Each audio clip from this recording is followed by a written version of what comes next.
হে যুবক ভাইয়েরা, একজন আলেম বলেছিলেন, যখন তোমার বাবাকে তুমি কবরের মধ্যে রেখে ফিরে আসবে, তখন তুমি জানতে পারবে প্রতিটি বাবার একটাই স্বপ্ন, যেন আমার সন্তানটা আমার থেকে উপরে থাকে।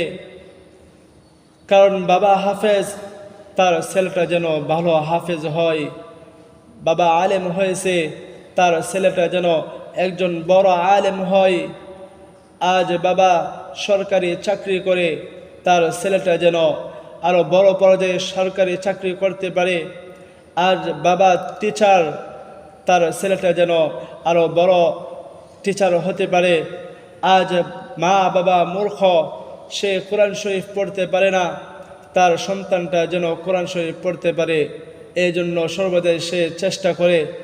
আজ আমি মূর্খ হয়েছি তো কি হয়েছে, আমার সন্তানটাকে আমি শিক্ষিত বানাবো, আমার সন্তানকে আমি এই দেশের মধ্যে সবচেয়ে বড় আলেম বানাবো, আমার সন্তানকে আমি এই দেশের মধ্যে সবচেয়ে ভালো শিক্ষিত বানাবো।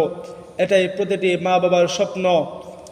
তাই আজ আমরা যেন আমাদের মা বাবাকে কষ্ট না দেই, তাদেরকে সর্বদাই হাসি মুখে রাখবো, যেন আমাদের দ্বারা তারা বিন্দুমাত্র কষ্ট না পায়, এই দিকে আমরা লক্ষ্য রাখবো।